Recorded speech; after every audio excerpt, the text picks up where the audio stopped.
Well, hey everybody, welcome back to the Bill and Ray Show. Thanks for stopping by. I'm out in the torch shop to make another marble.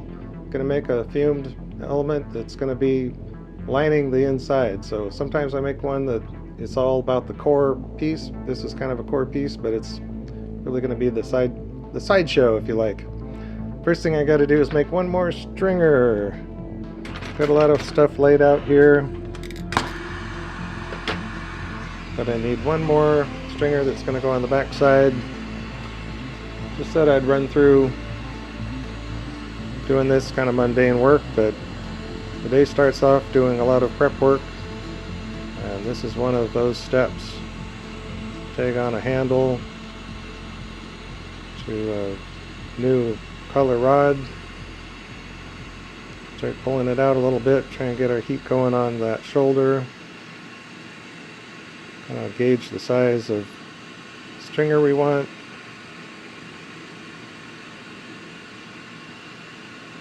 So kind of hefty stringers for this back side.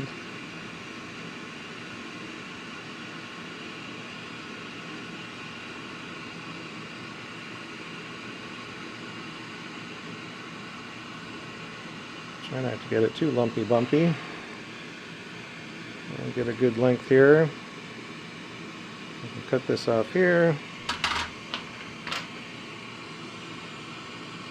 Try and look at the far end that's hot. Make sure it's not touching down on something that is going to burn. And that's our little stringer that we'll use towards the end of this build. And then stuff that I'm done with I can set aside. Okay, hopefully I've got this sorted out in my pea-brain. I'm going to be using this 10mm rod and going to do some fume on here. And then I'm going to do dots of cobalt backing the fume. But I want a pretty good length of rod to work with here.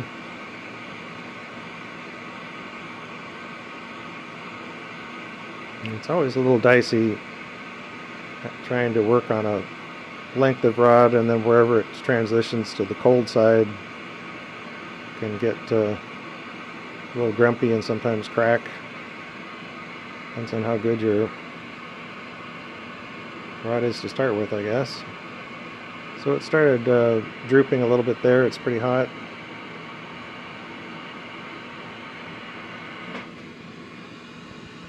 I kind of want to know where I'm at with this, so I am going to extend this little point to be my indicator. So I'm going to start out with some gold fume.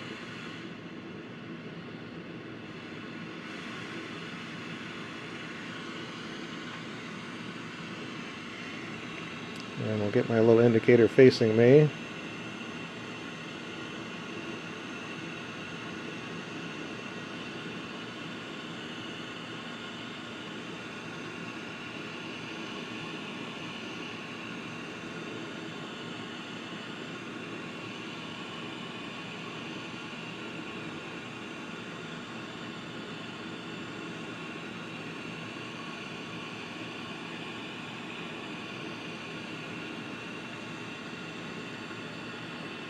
So as we kind of build up a layer of gold, both our pieces might get a little bit overheated. Let these things cool down a little bit. Give it another go.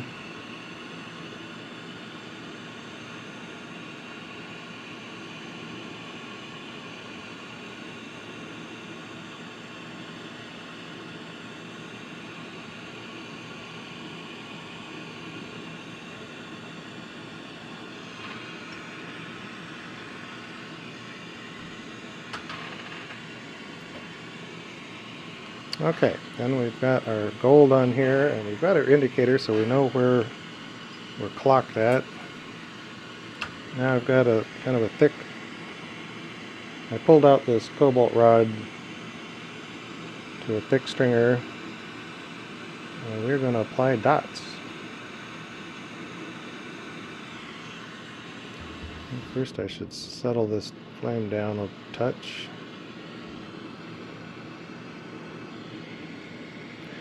As much as Cobalt is bright, I need to see what I'm doing here.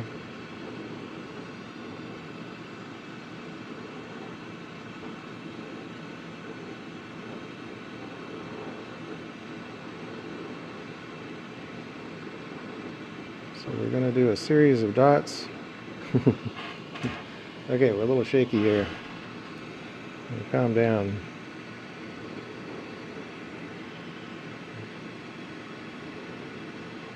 Been up for quite a few hours. Had a bunch of coffee, I guess.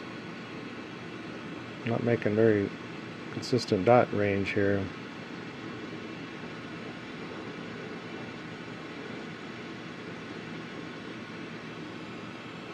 Okay, now we're going to follow that master plan with more dots.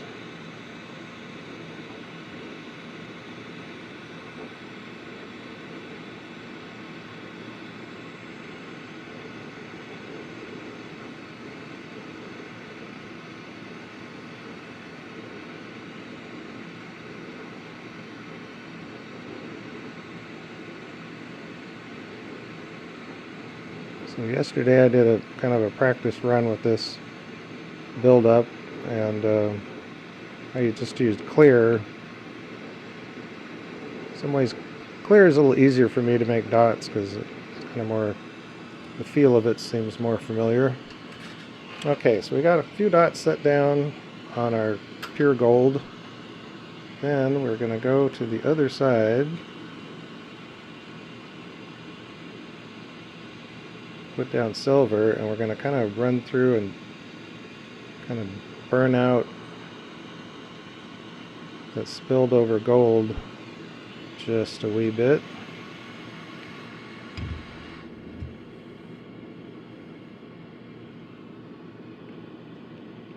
Now we want a good bit of silver.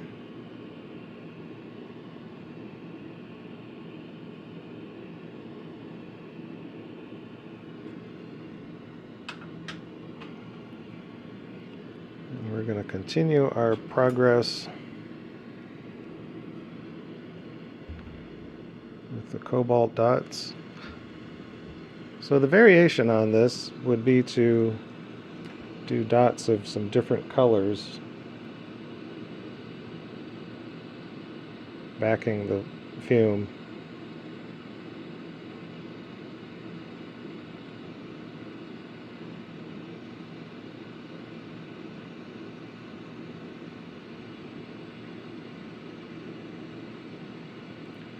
But because gold, cobalt is a good backing for any fuming, we're doing this to see if we can make a good show of it.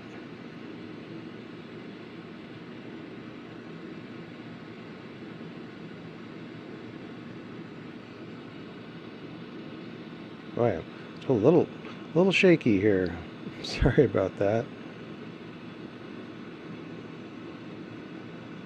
That's where sometimes glasswork, when you speed it up, it doesn't look very pretty because there's a lot of shaking going on.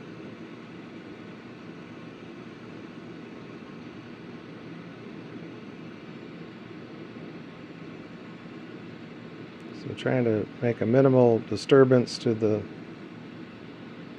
fume underneath, but as we put down hot glass, we're getting that flame pretty close there, and it's going to affect the fume some.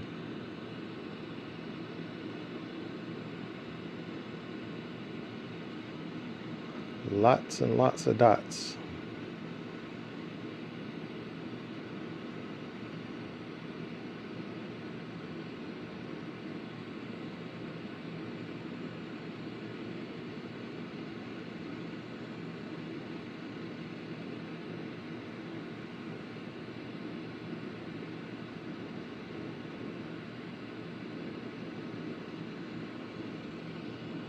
We've got room for maybe 2 more rows.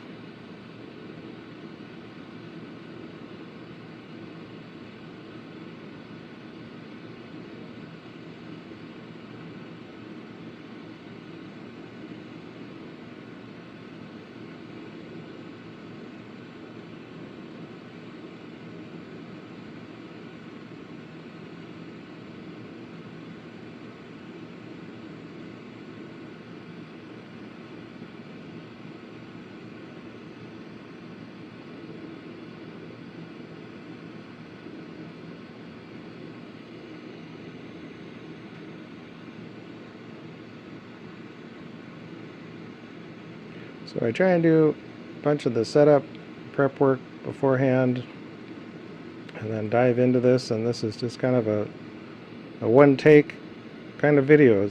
I can do some editing, I can take out some stuff if it's not relevant, but pretty much going to just show the whole process. So now we're going to go into our flame to melt these in.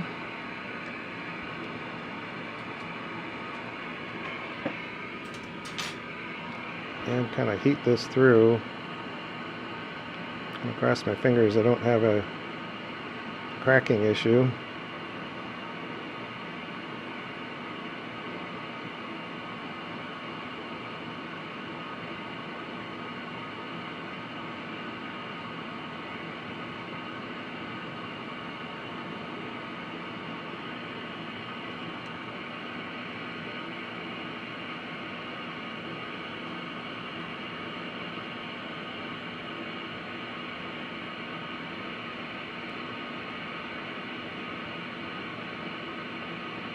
So I'll kind of go at this end and heat this all the way in.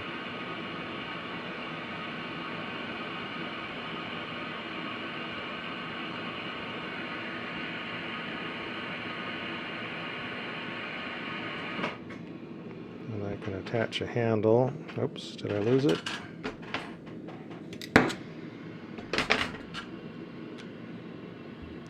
This torch, I really should make an adjustment on these valves. They're pretty touchy. Doesn't need to be that touchy.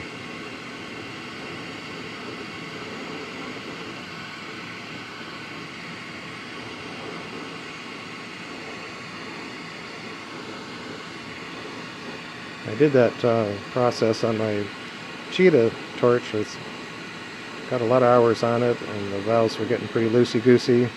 And you can't actually take these GTT torches and take off the handles, make some adjustments. So the idea here is trying to melt these dots in,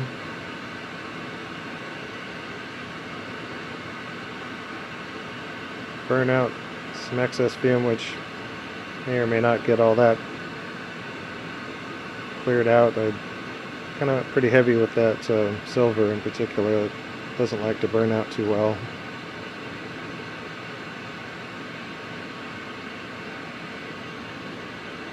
So I'm not super worried about any twisting at this point, but it's not really intending to twist.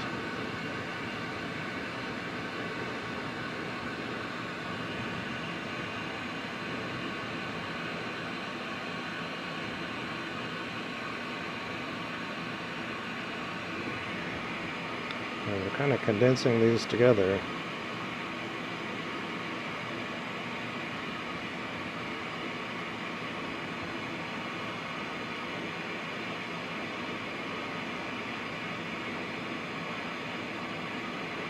So a lot of my work is kind of organic, kind of letting the glass do things, so it's got some little wiggles to it, and I don't really get too concerned about what it's doing, because I'm not trying to make a linear, perfect alignment.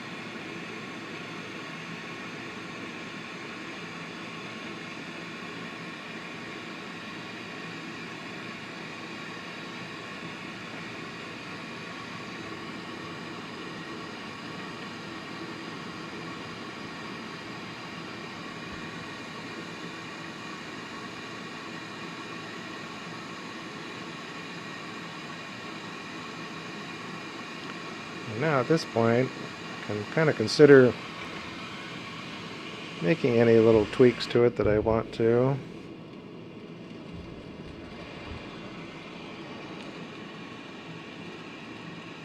In terms of the twist.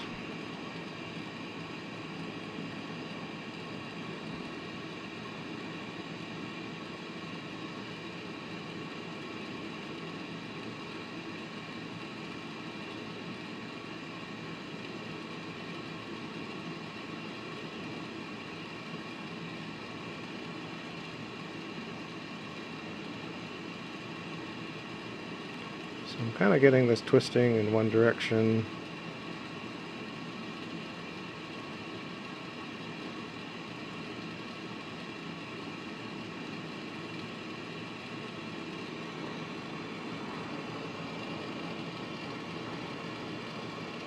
Not sure how well that shows up on the camera, but getting some wiggles to it.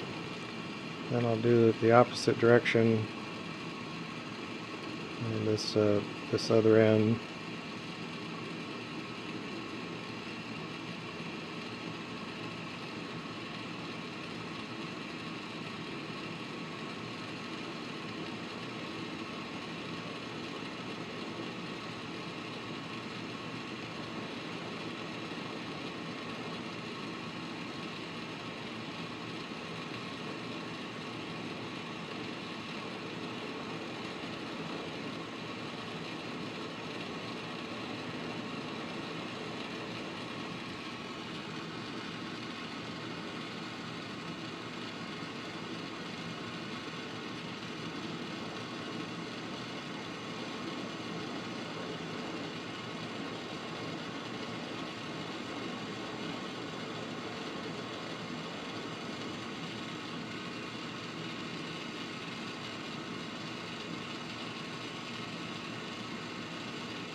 Okay, got a little bit of wiggles going on there.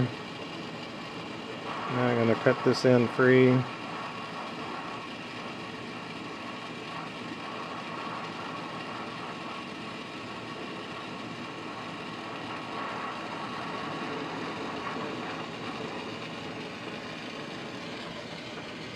Yep, I don't need this guy anymore.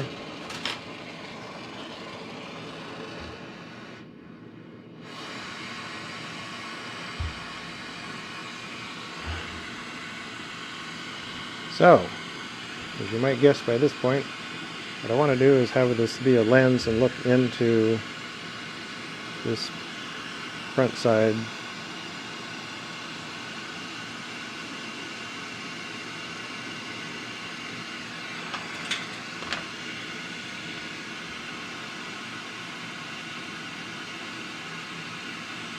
And this may look familiar because I think I did something similar the last week.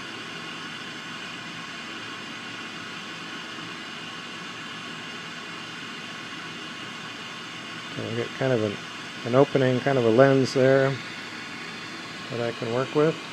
And now this little guy is going to go into my little hot garage and hold tight for a couple minutes.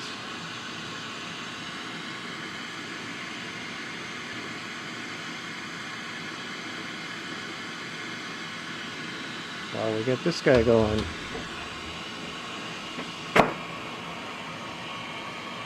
This is a jagged cut end.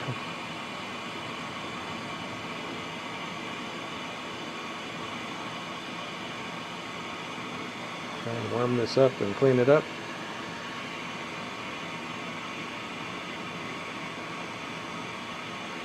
I hope everybody out there watching is having a good day, having a good week.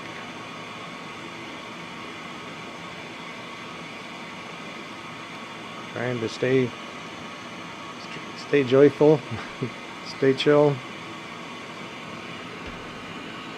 It's not always easy, but we really try and practice staying in a good mental health place.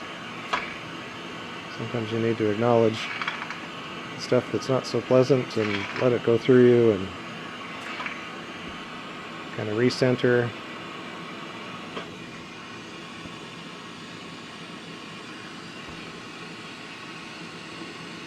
But I'm fortunate to be able to come out here to the glass shop and play around with some glass, try out some different new things,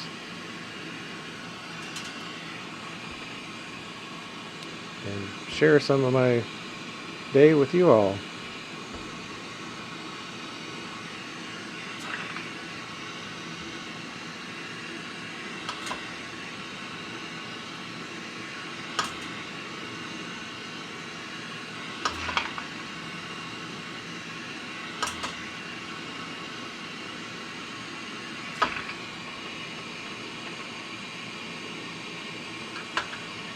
Alright, get this end cleaned up and Don't really need to make much of a gather at this point, just a nice end to work with.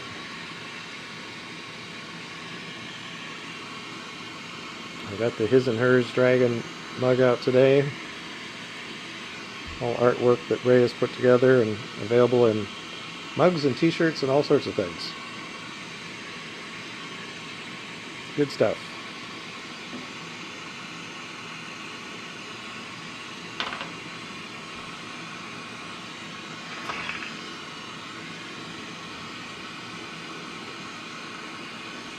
So we really appreciate the support that you all have given just by giving a thumbs up, spending a little time watching the videos.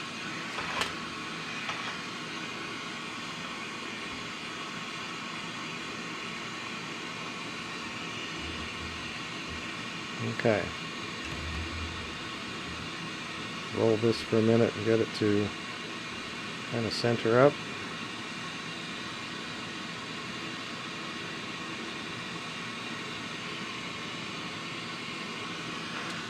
And bring out a little precious jewel that I'm going to put inside here. Turn off our little heater.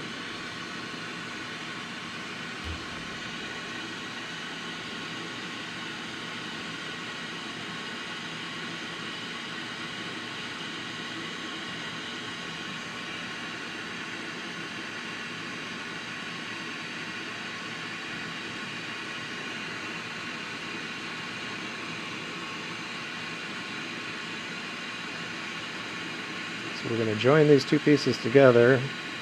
I want them to be good and hot, hot, hot. But we also need to try and use some control here. And try and do this very slowly.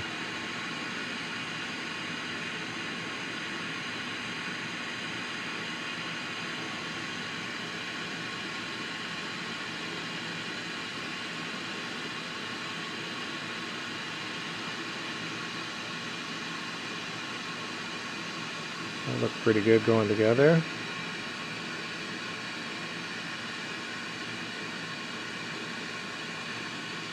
And now, like I done before, kind of try and keep my heat going on the main lens side.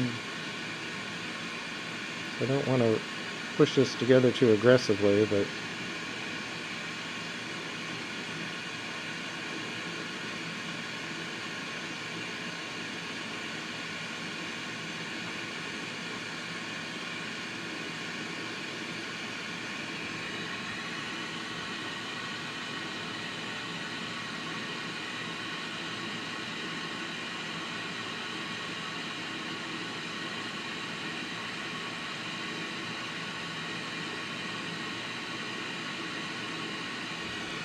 now this clear section, I can punch this up.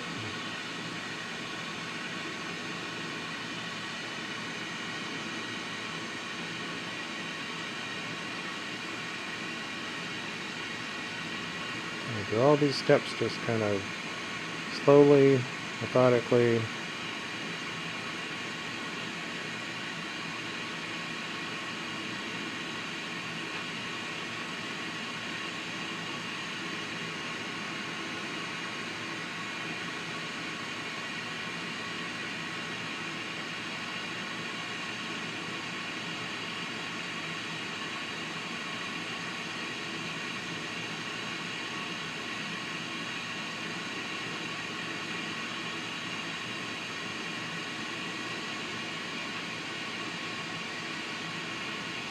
Switch over to this attachment and cut this loose.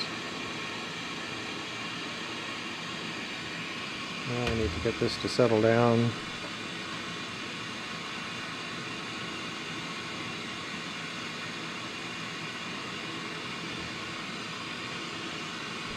Alright, next phase is going to be to cut this end off.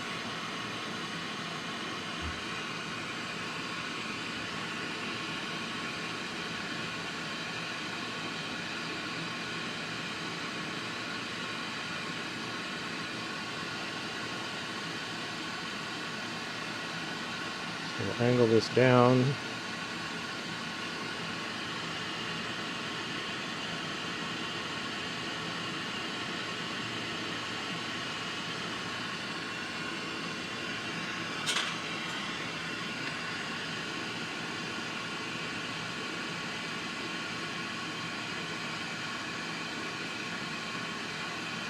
So let's see, we'll do a little marbling here.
So I'm rolling this in the same direction as the, if anything, I'm adding a little bit of twist.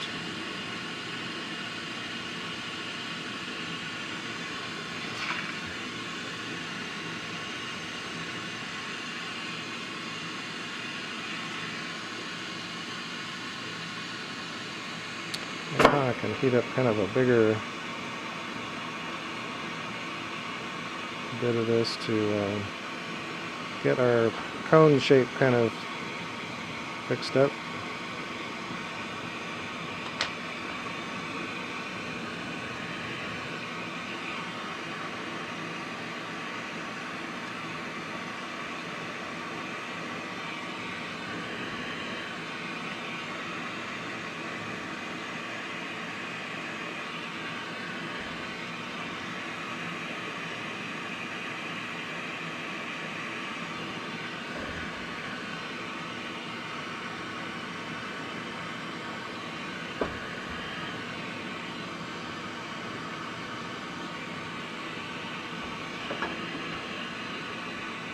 Okay, before we get too fussy there, I'm going to add some things in the background, and I say this all the time, some of these things may or may not, I kind of flooded my bench, may or may not show up too well. But this was a little bit of cane I did. I think this has got some gold fume on purple lilac.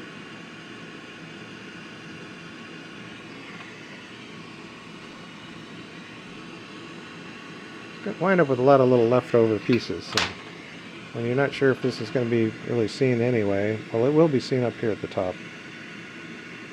That much I know.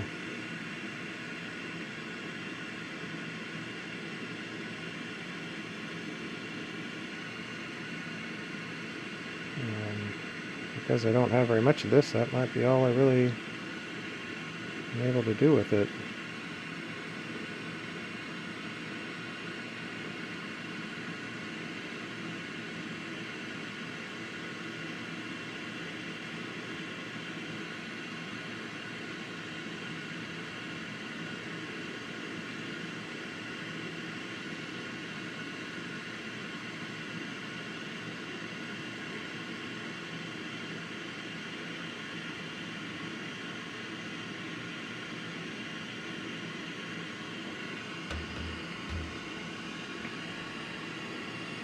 I'm tempted at this point to just run a little bit of this purple lilac around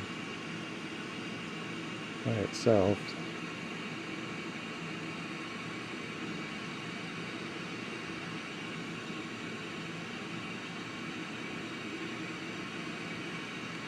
Little things to just kind of run on the fly with. I just like this color. It may or may not show up.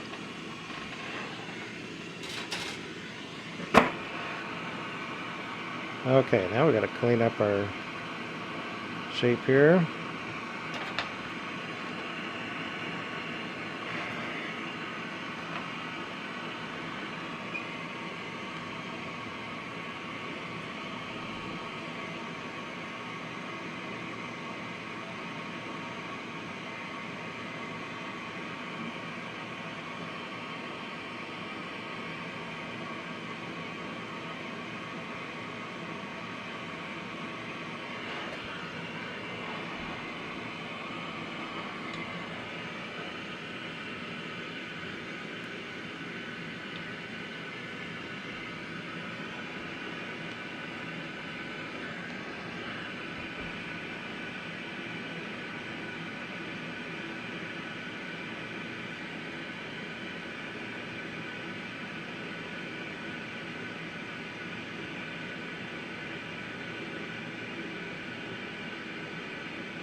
Just a little gentle touch here.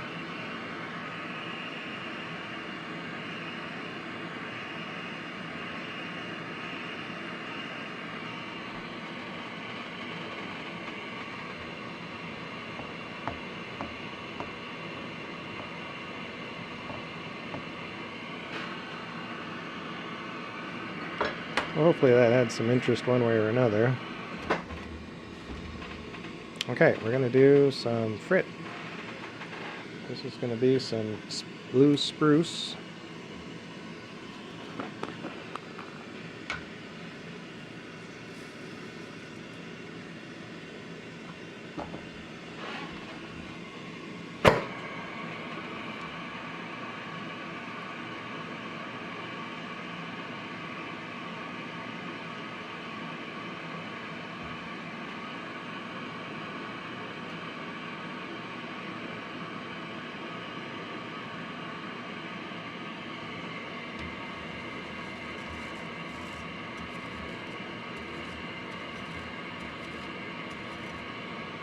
Okay, just one kind of random sparse layer on there.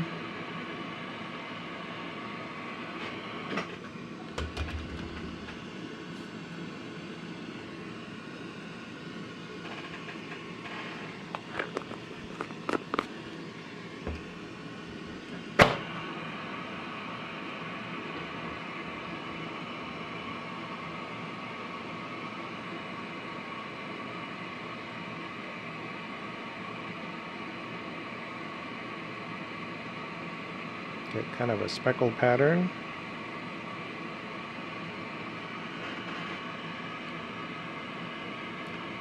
When I was a pretty young kid, I grew up in Bellevue, Washington, where Bellevue Arts and Crafts Fair was a big deal.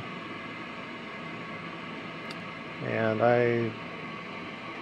my mom participated for a number of years in that, and my brother and I would go down there and hang out. And I remember the first year that they had modern art, which some of it was just paintings, with just speckled, paint just strewn onto a canvas. Oh gosh, very controversial. A lot of it, was like, oh my god, that's art? My kid could do a better job. That was kind of the typical theme.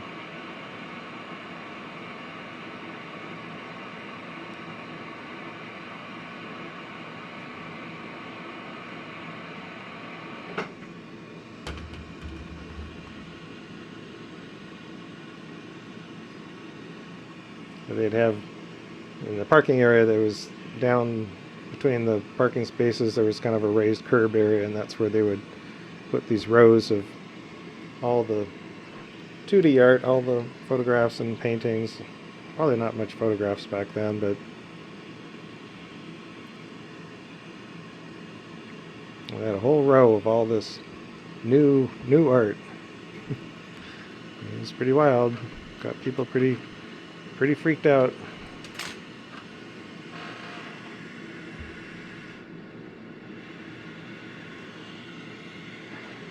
Okay, now hopefully I still got some gold on this guy. Hopefully I don't burn my arm doing it. Nope. That guy's gonna go bye-bye. Pick up the remnants later.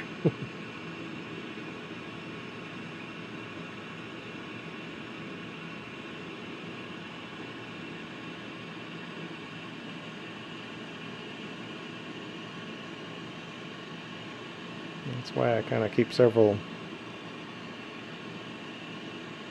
different fuming sticks here handy, so if one decides not to cooperate for whatever reason.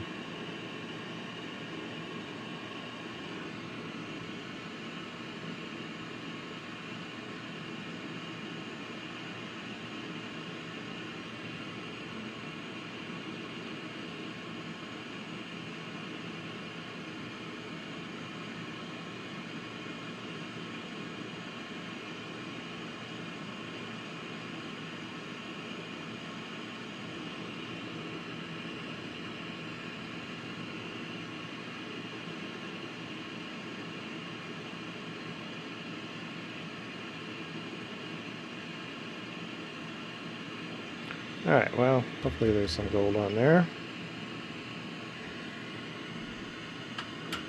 I'm playing around with this idea that I came up with maybe a couple weeks ago. Trying to put on this background with a bit of a different pattern, using a thicker stringer to start with.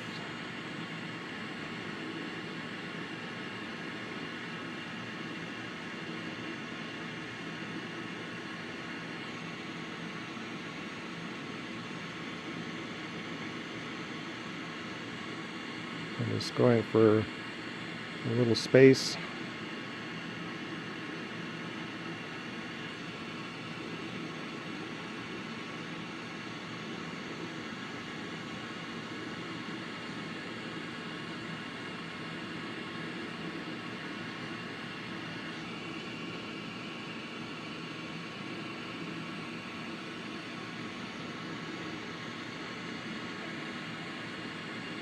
I'm kind of trying to play around with some ideas with this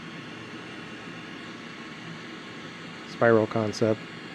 First time I thought, well, I'll start with gold, lay that down, and then do silver, and then trap the silver in the next run in between. But that, easier said than done.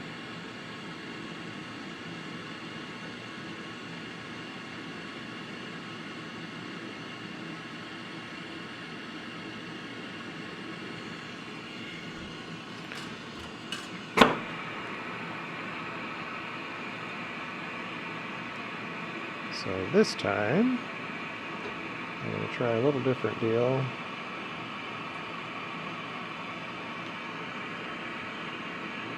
I'm going to go ahead and kind of push this in, flatten it down, and squeeze it into those gaps.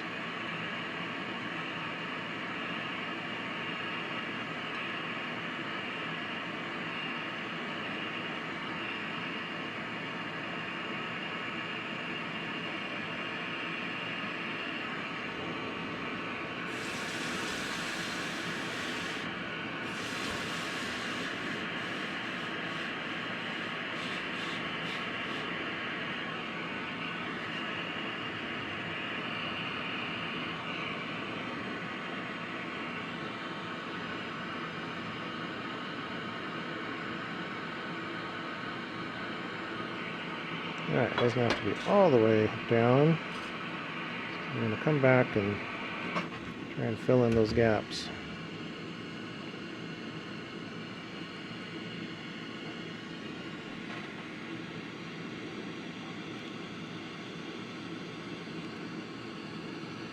So the times that I did some fuming before this step, the fuming really obscures the whole layer, so it makes it really hard to identify where this gap is at.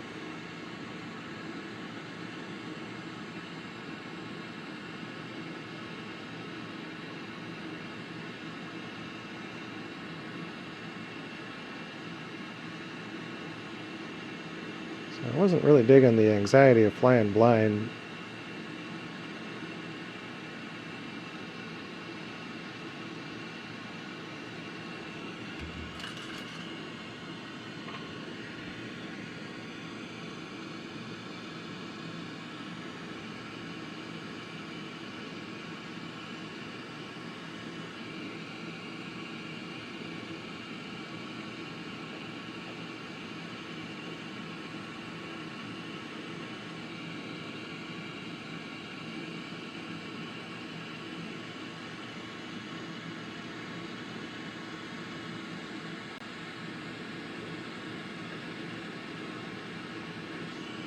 I'm not really guaranteed to be giving it 100% coverage even doing this.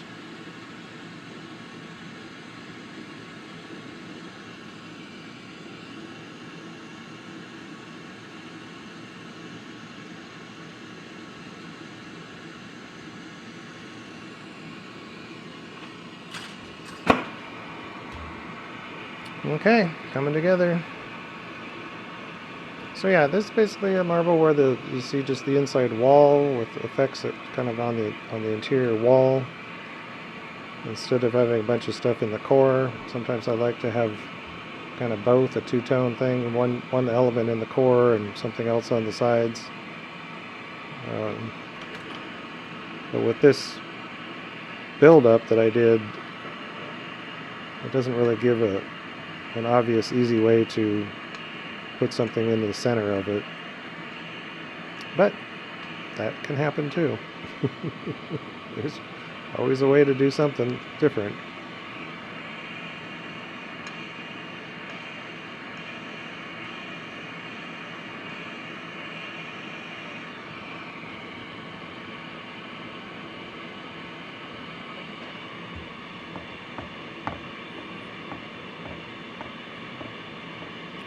Sometimes you kind of do this rolling one direction and then rolling the other direction. You can see a couple little spots. So you kind of counter the roll.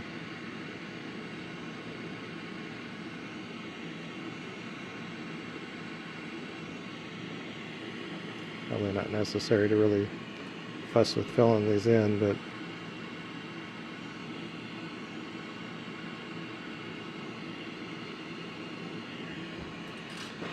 while we're here,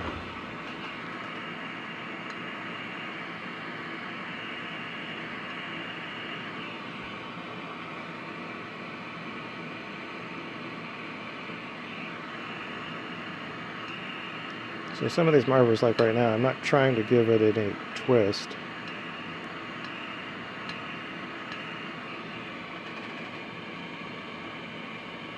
And then we'll come up here to the marble plate and go the other direction with it.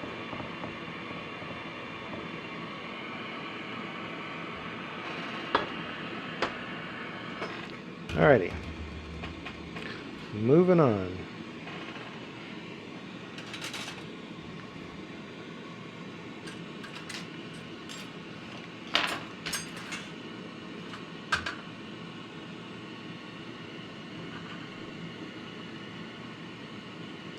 Let's see. I'm going to do some hefty silver fume here.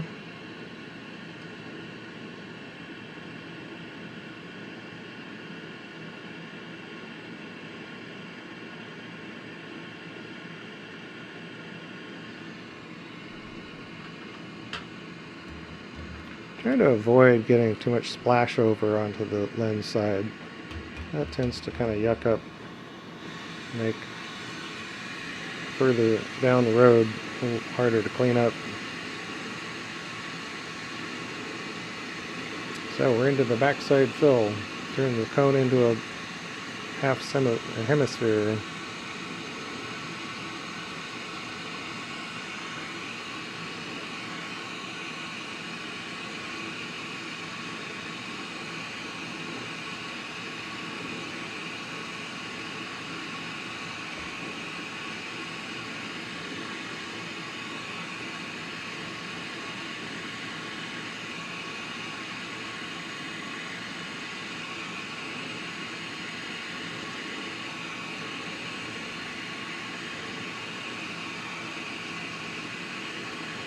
There's a stitching kind of pattern here to heat and roll it, press it in.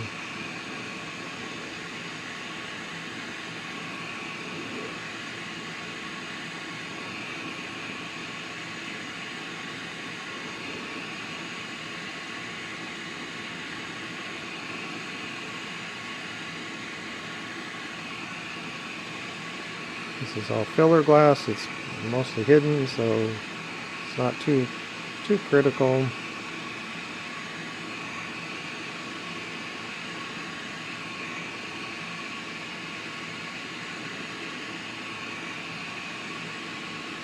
But this can also leave a pretty interesting pattern with that fume effect.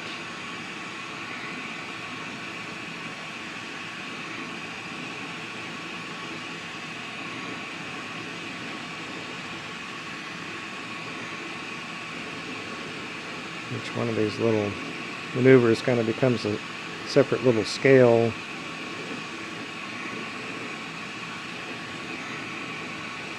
Got our dragon skin effect.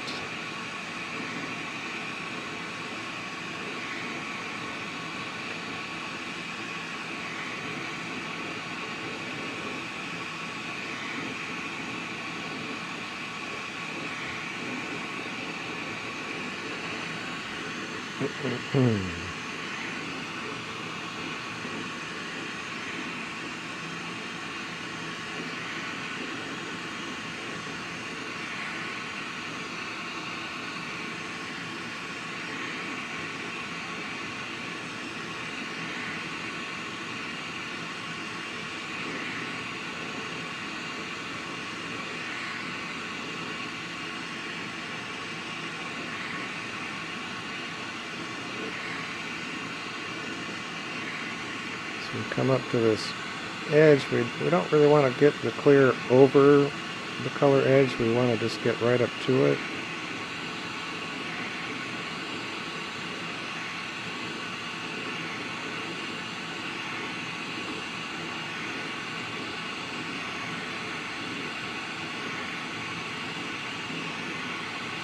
These little transition zones between color and clear are actually quite important in glasswork.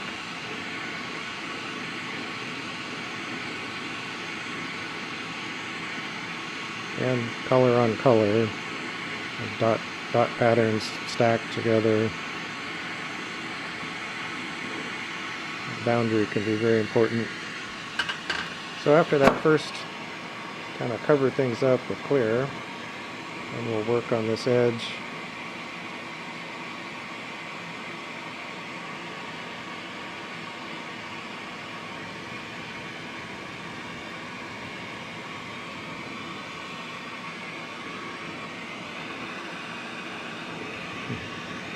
Trying to do this without burning myself, showing you kind of what I'm up to.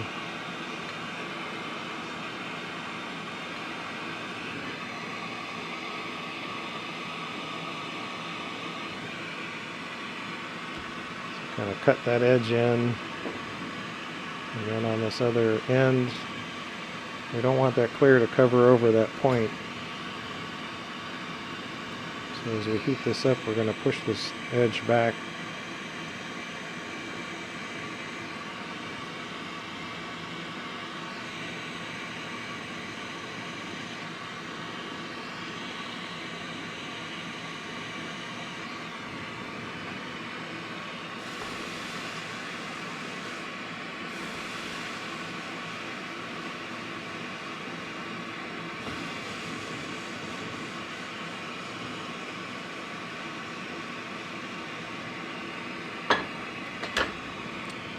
Okay, we need a whole glass. Let's start with another stick.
Pretty toasty.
Okay, well, we got a lot built up on that end, which needs to fold back.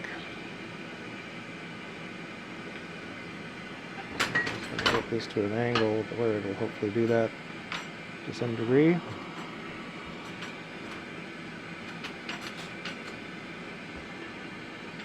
And the Red Max is running pretty rich, but with clear glass, especially hot clear glass, it doesn't really matter too much.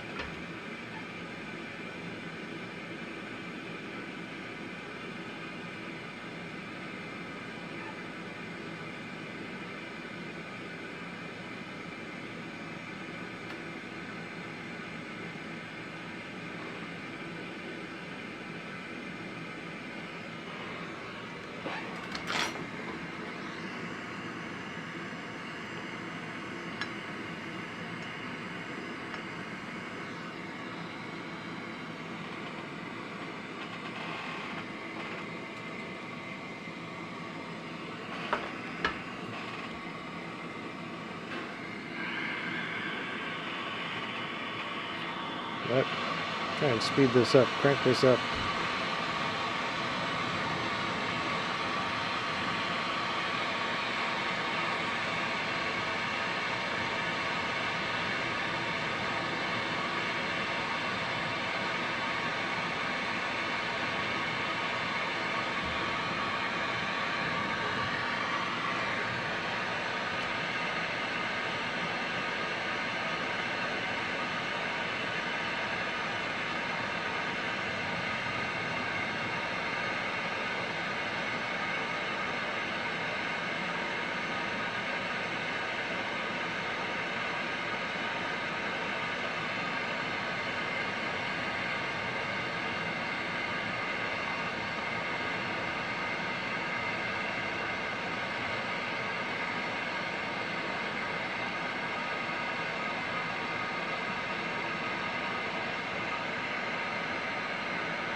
Okay, now I gotta let that cool down a moment.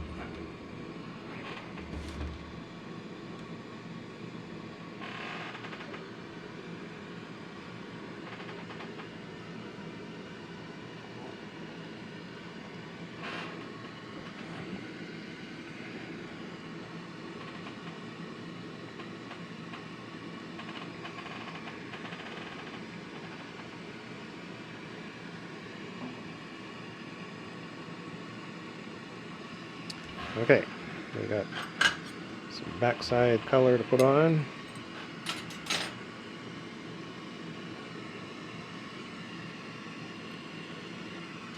So we'll start with our butterscotch that I pulled the stringer out at the beginning of this adventure.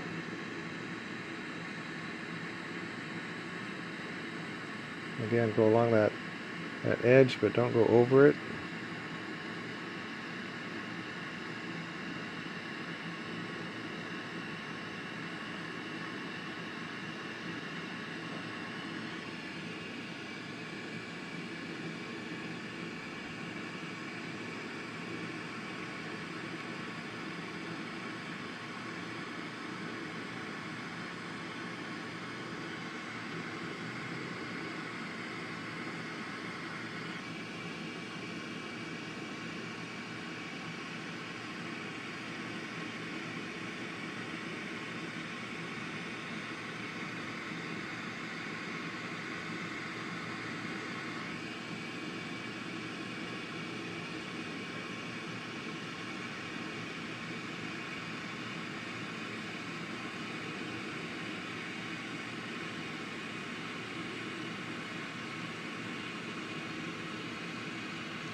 Okay, next up is going to be IO Star.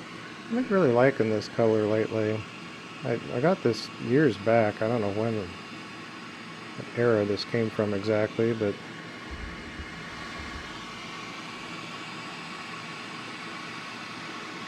it's a nice sparkle. It's kind of ethereal.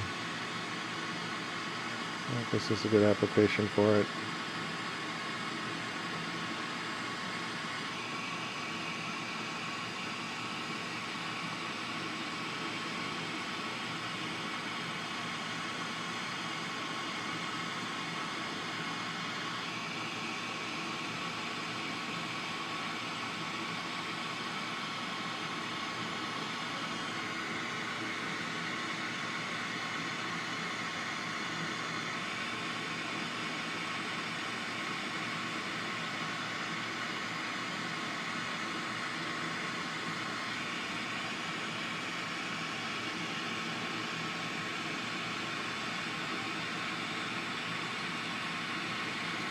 It's got some little bubbles to it for sure. I don't know if new stuff would be any better, but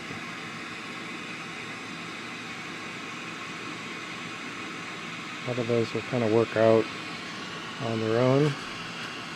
And then I've got some amber purple, just straight up amber purple. I ran some double amber purple yesterday. That stuff is really hard to get the haze to break off of it.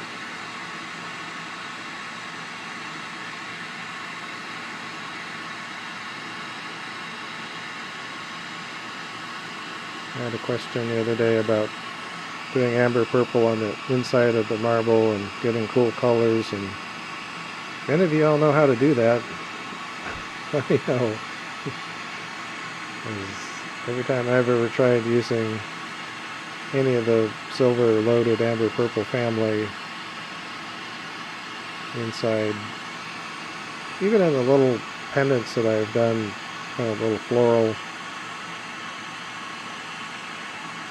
rather little spiky compression things that I use the florist frog and then put down the color dots. I've done that in some marbles and done a ton of pendants with that basic technique over the years. I've done a bajillion of those. But every time I try to use the amber purple family, I pretty much always get just some brown, totally uninteresting, no color at all.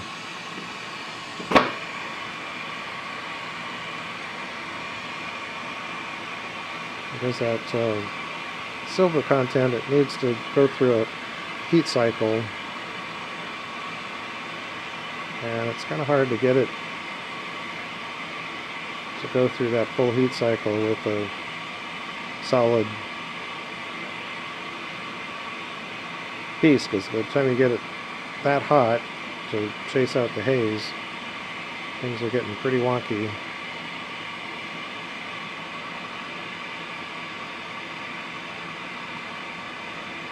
So at this phase, with the marble, with the amber purple on the surface, I can pretty easily do the initial chase out of the haze, which is kind of the most important step to using it.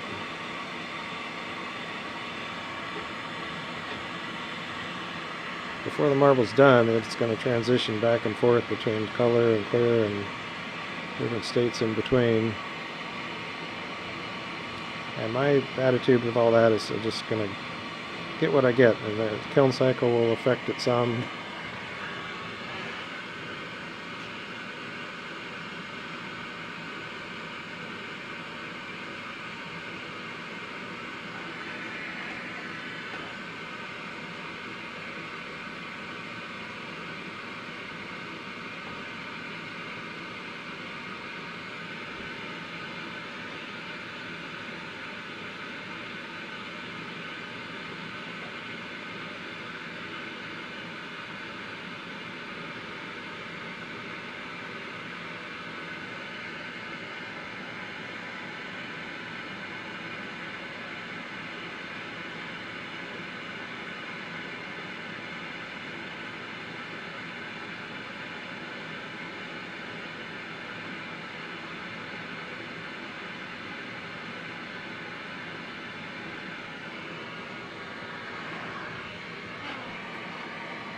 Okay, that's that phase. Next up is raking.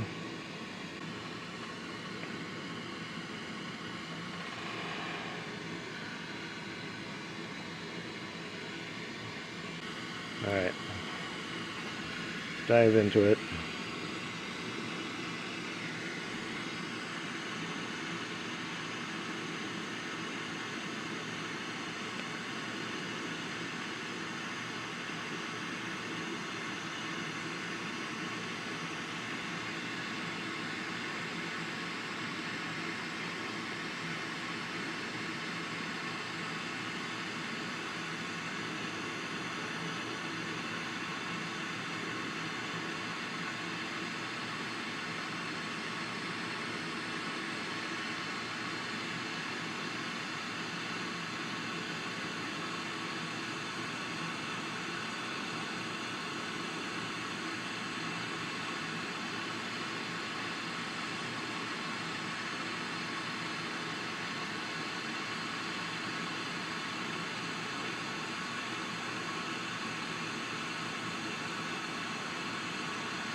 Try to give that flame enough time to keep that surface of the glass to a nice soft state.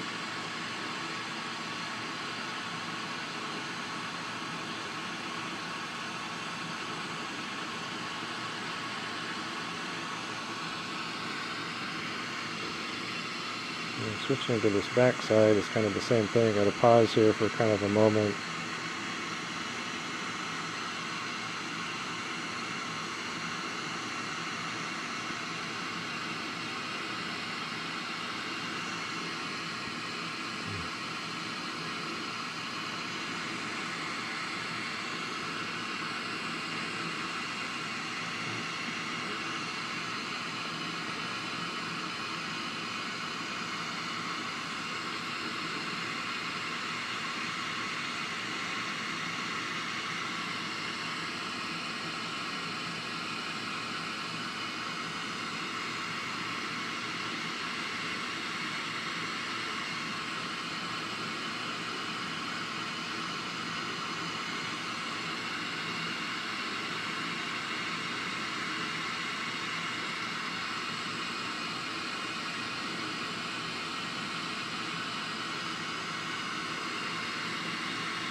Okay, come back to center and pull this out a bit.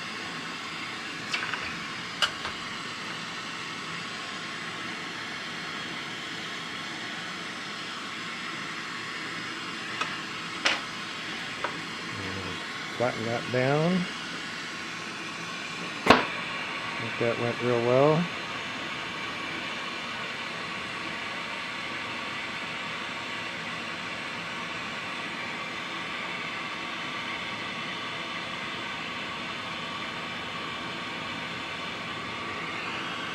Okay, I'm going to push this glass back away from that tip, trying to kind of keep sharpening our Vortex terminal.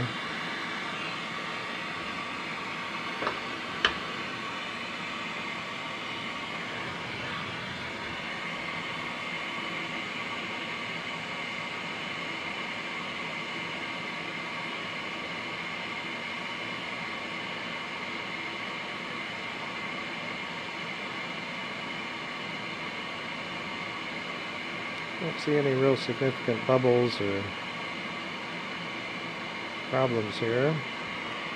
That's great.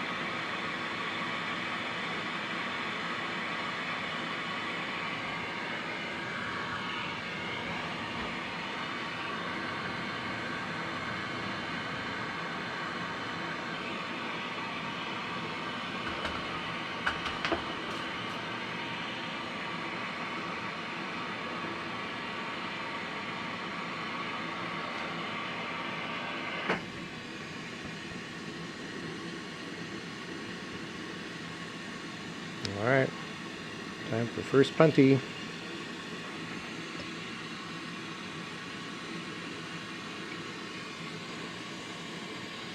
Well, my hand's full, so I want to kind of get the torch adjusted here.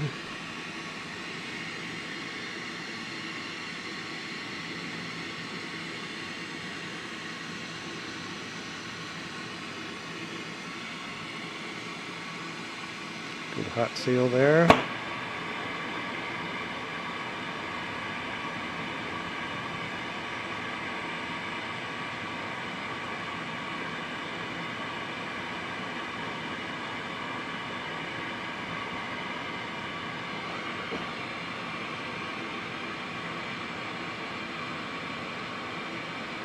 Now, it looks like it's kind of a round marble formed up right there, but it's got to go through quite a transformation here because that colored side is just the back half. So I need to build up pretty much that much glass again on the front face.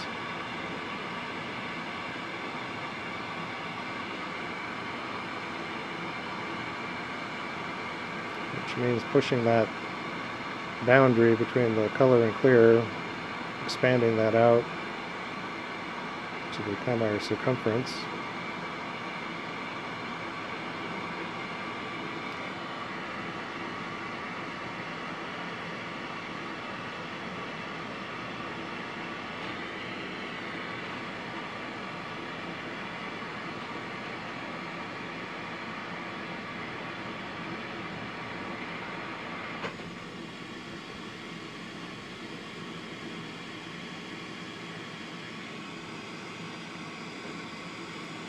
And once again, this takes more time than you think it should. Let's get another angle thing going.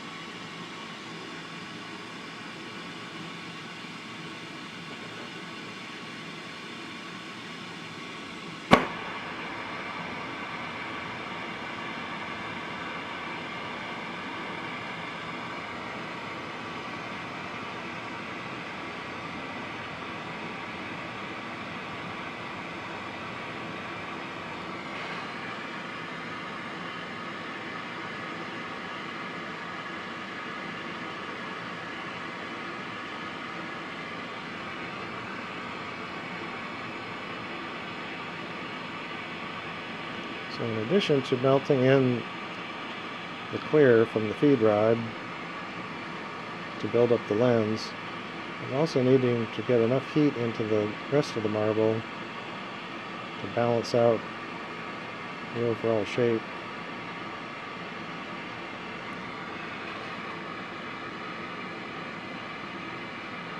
So as is classic in marble making at the torch, you can get about 2/3 of your workpiece hot, but in order to keep a punty on and keep some control, you need to keep one side fairly solid.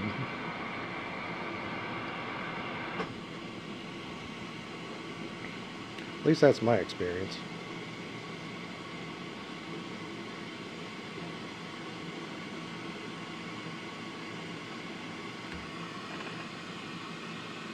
And usually, people who have a hard time getting a round marble, people always say, how do you get it round? Well, to me, it's kind of the simple part, but it is really important to keep your heat control so you don't get the whole thing too hot. I mean, at this phase, it doesn't really matter, but the closer you get to your finished round marble, the less you want the entire thing to be hot.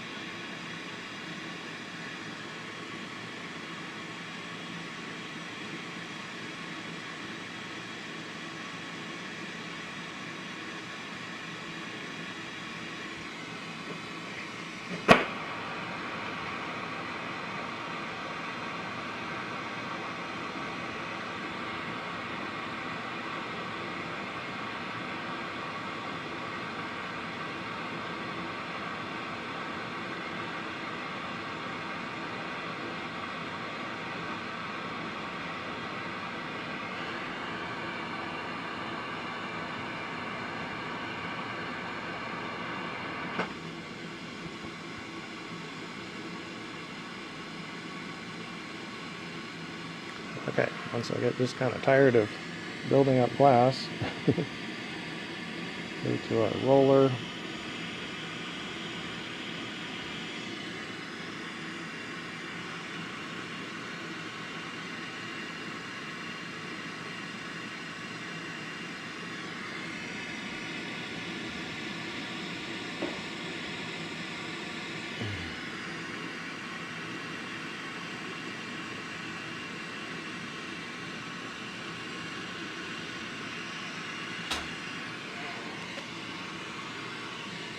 Alright, now we got our silly acorn shape.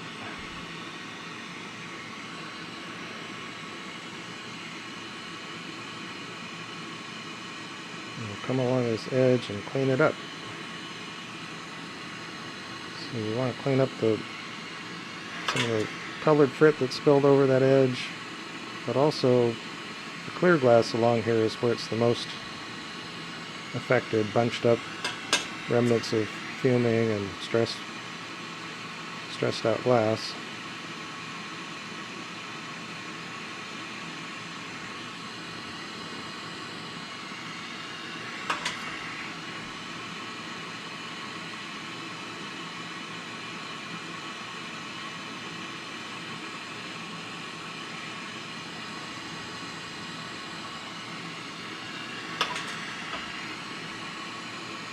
I'm trying to get these individual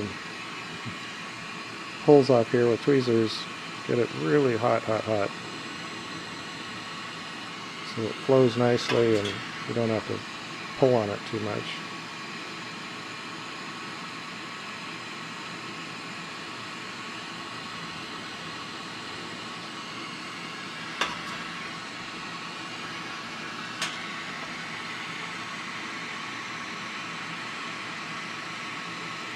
And I find if your tweezers are sticking to the glass, keep it in the water until you need it. So you still have some water on your tweezers. That really helps keep them from sticking. So it's not just about having the tweezers cool down, it's about having them actually wet.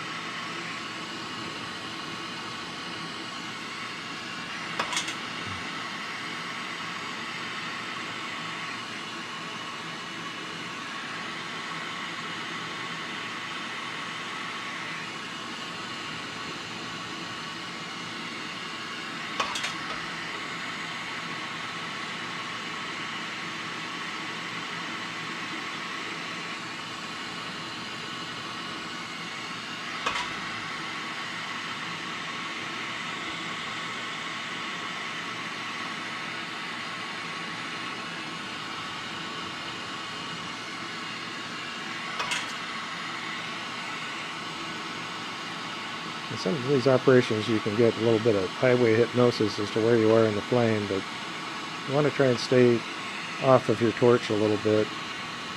When you get right up close to the torch face, you're throwing a bunch of heat back onto the torch, and that's hard on the face.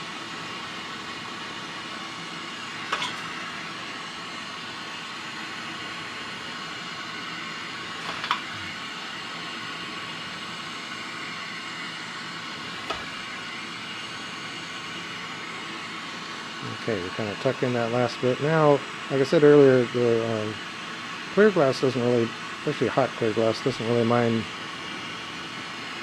a little bit more propane in the fire.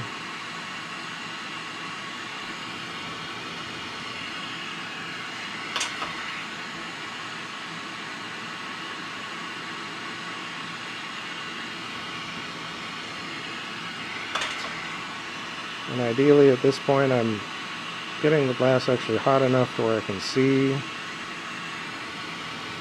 where it's different. It'll look different.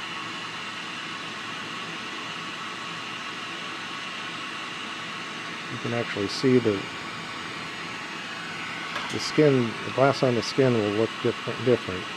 I don't know how else to put it. It'll heat up and the show is a little not the same.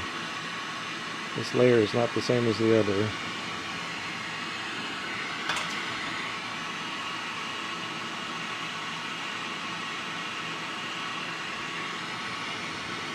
And if you don't do this, it's not the end of the world, but this does affect the optics.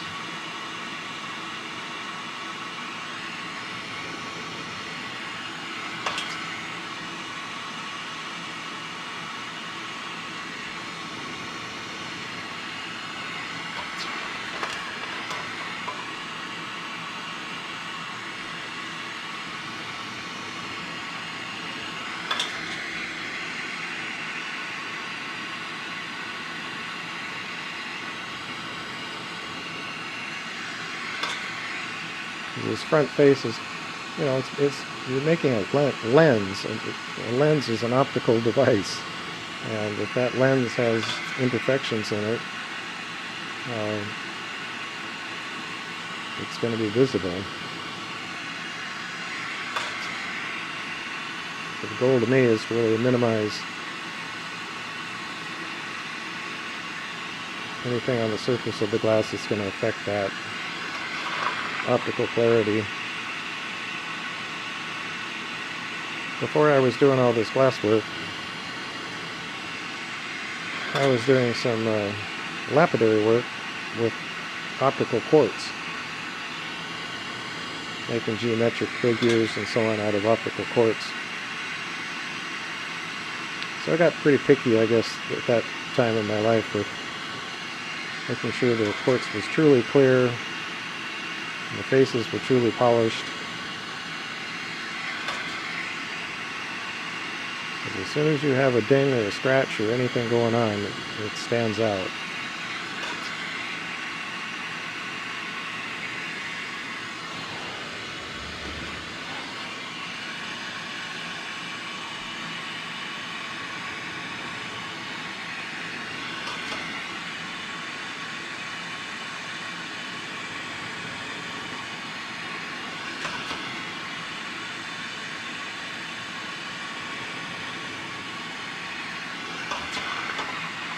Finally getting closer to where I can actually see into the marble and see what we've got going on.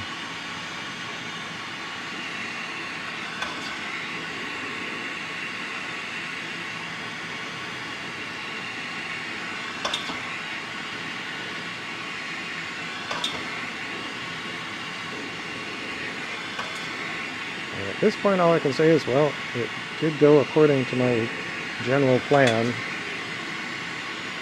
And that's helped a lot because I lay out the pieces and parts that I'm going to use.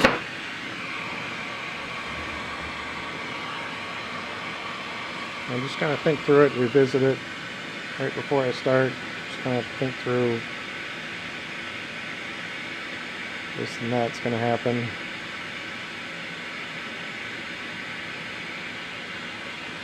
So at this point again, just angling this up.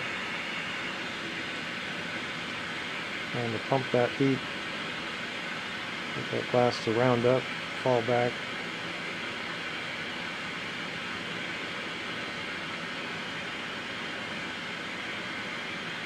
Do some slow rotations here. As long as your punty will let you get away with it, slow rotations will push more heat into the glass, actually speed up your process.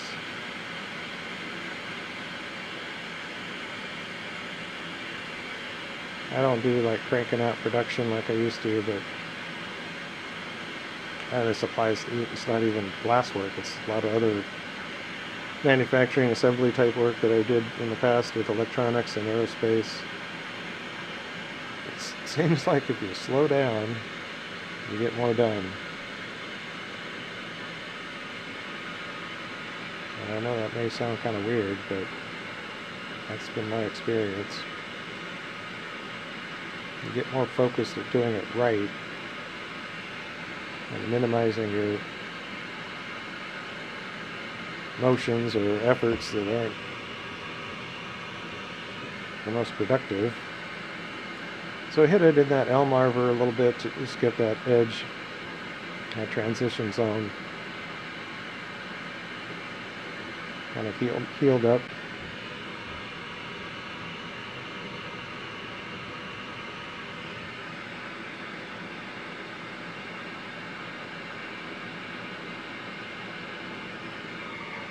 I'm trying to push some heat inside the middle to the extent that that infrared heat transmits down through the glass. Glass is such a good insulator. It's hard to get glass to heat up and transfer heat, but it will transmit infrared.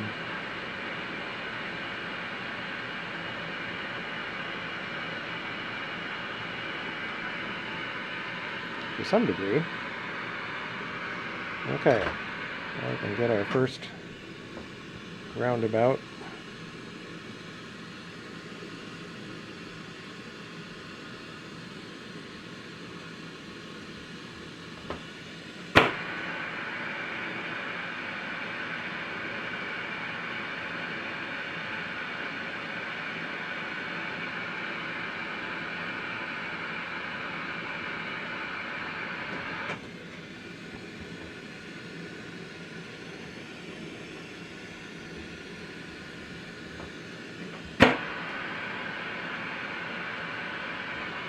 Okay, now that's the front lens.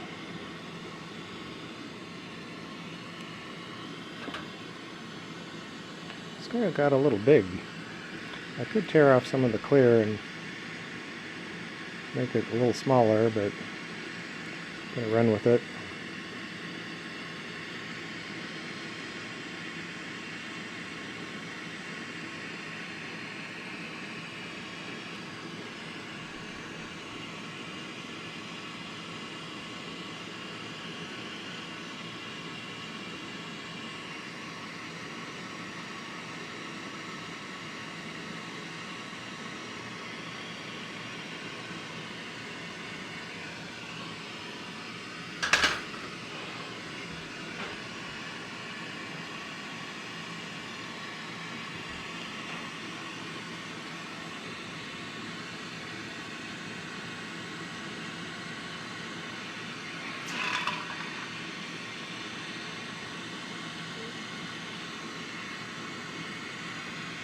Okay, pull that back hinge into some sort of a controlled point.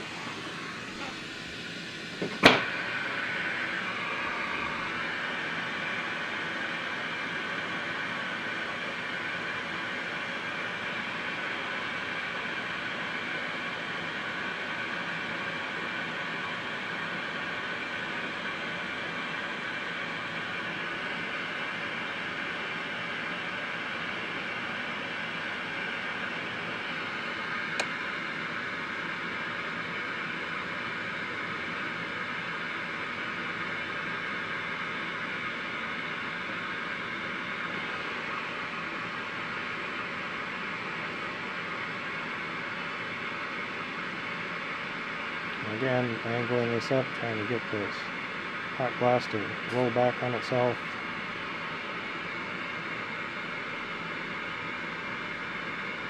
I'll use a little fast rotation to try and push that out.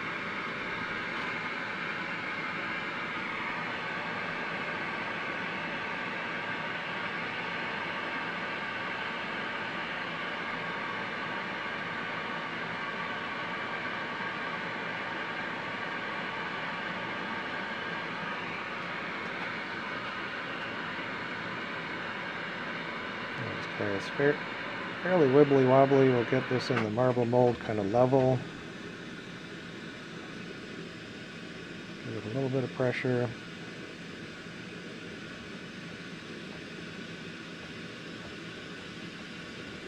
And then we'll wind up with kind of this button on the end.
At this stage, I should just take time and just let the glass work its way into shape. It will eventually, but you know, you always want to try and coax this along, so try and go all the way up over that hump.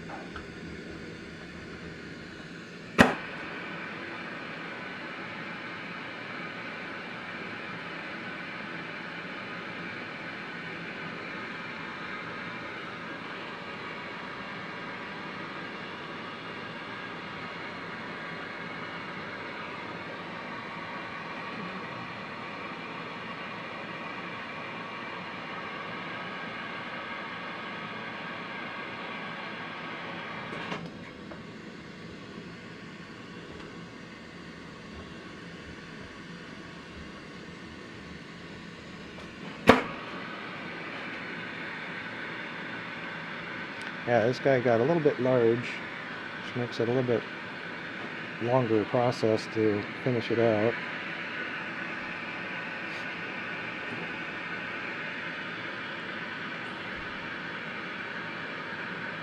This is where, if you got a bigger torch, get out the bigger torch right now. Heat that thing up.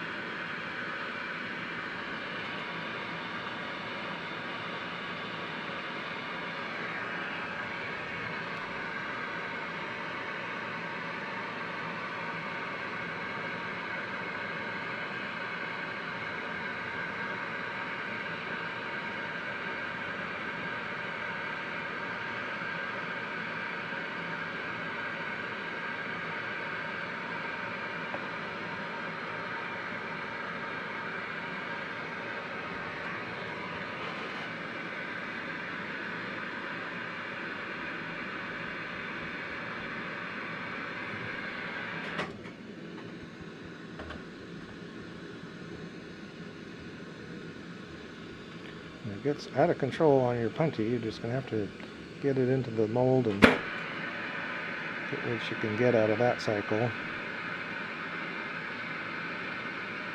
This is kind of all about little thermal cycles. We're trying to get the surface to move more than the core at this point.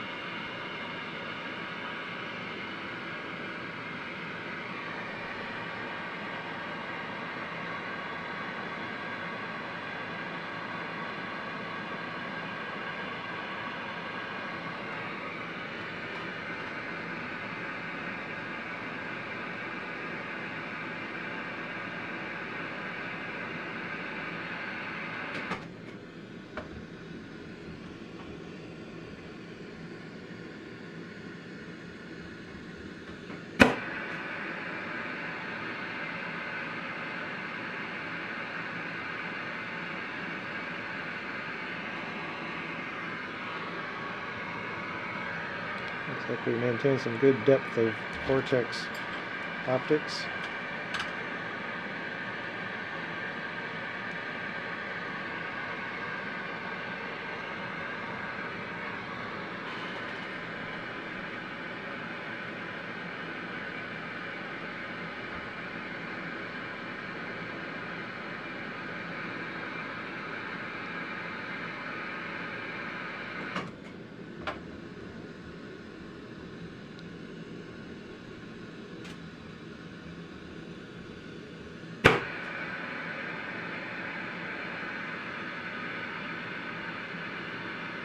It just seems like it's never going to get there. I need more power, Scotty.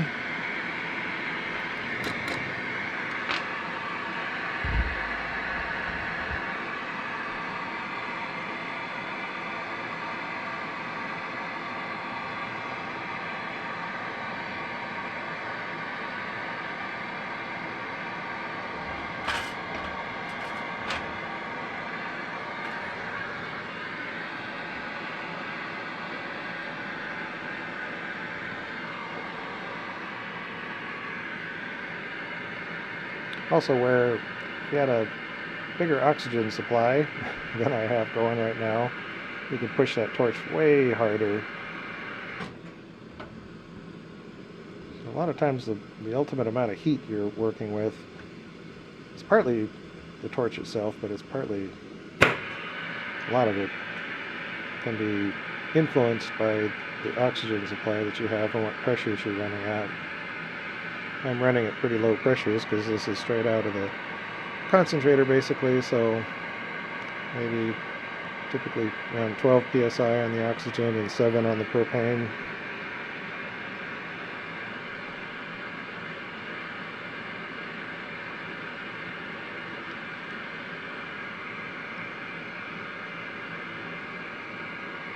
It will get there, it just takes time.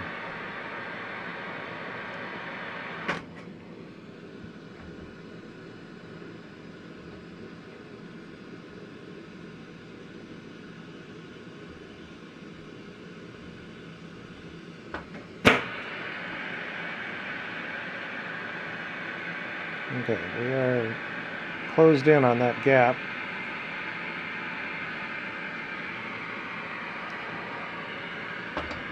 We're going to switch molds and use the smaller one to smooth out that backside.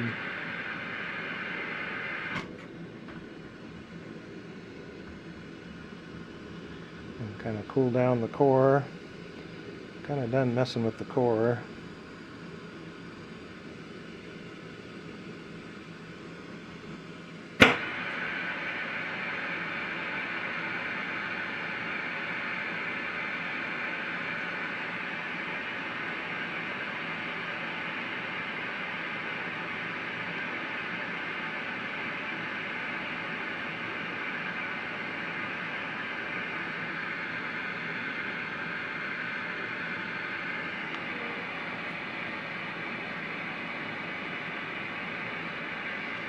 Okay, that's it on the back side. We're getting close. Ready for our last puntee.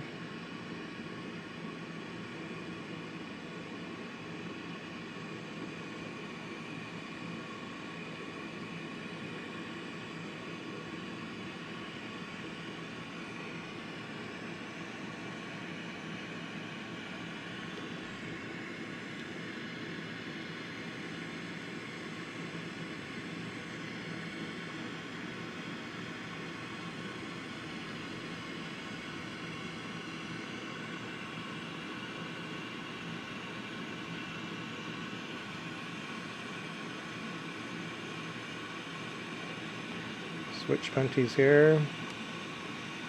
Just going to cut this off. I can see where the flame is. Sometimes the depth perception gets out of whack and you're not able to focus on where the flame is at. So you have to just bounce up and down until you find it.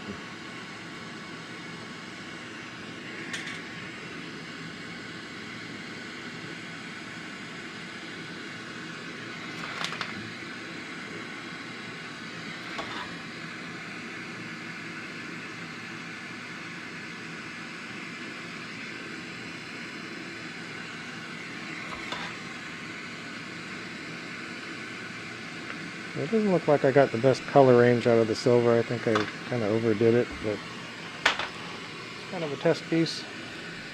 It's always going to give interesting effects no matter what the colors are. But in my artistic sense, there's room for improvement.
Actually looking pretty good there.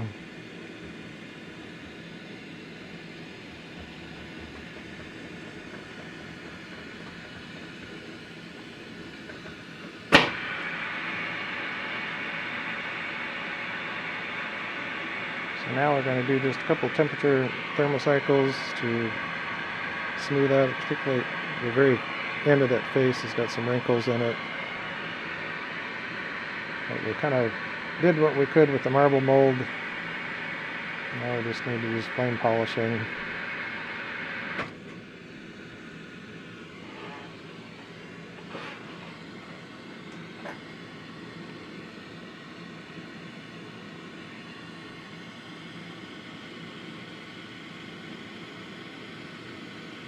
Yeah, well, I'm glad I used that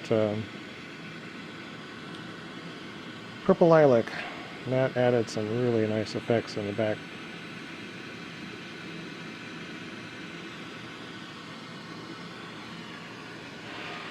Yeah, that was a good that was a good move.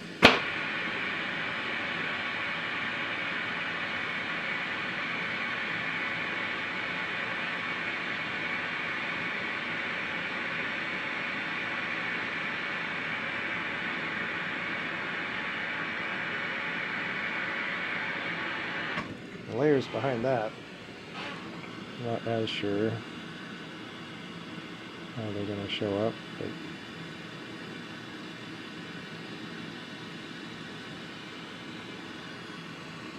sometimes you try multiple layers and sometimes some of the layers get lost. They're not very visible. They become some of the ultimate hidden secret of your marble. Nobody can see it.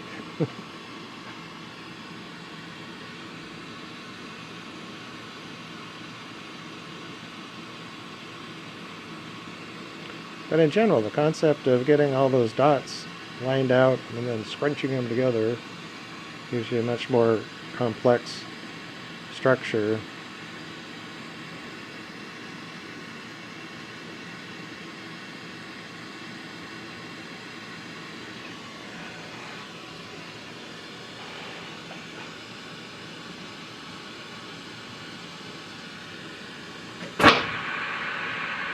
And then we've got this amber purple on the back side.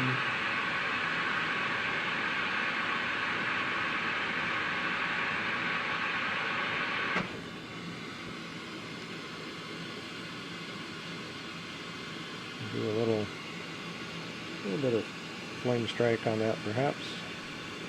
Hopefully it'll develop some color in the kiln.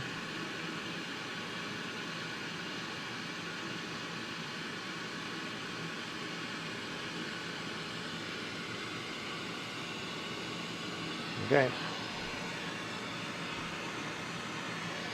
I think we can call it.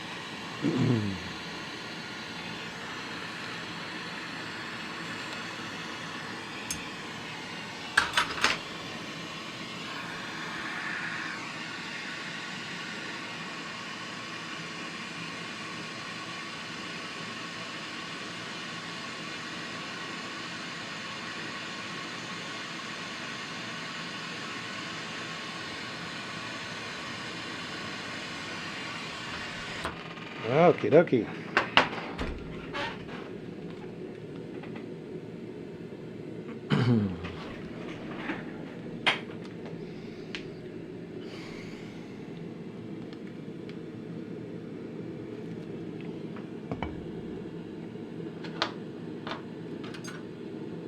Well, another crazy marble, but a successful adventure.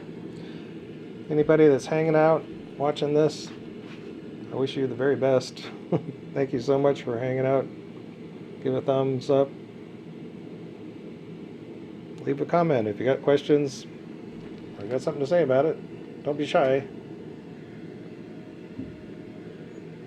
Into the kiln we go. That completes today's marble adventure. I don't get to see it until tomorrow. Hopefully the kiln gods are as kind as the torch gods were today, and we'll have a great marble. Looks pretty cool to me. Anywho, you guys stay positive, be kind, try and bring joy to your life and to the life of others. And We'll see you on another adventure another day. Till next time, check it out.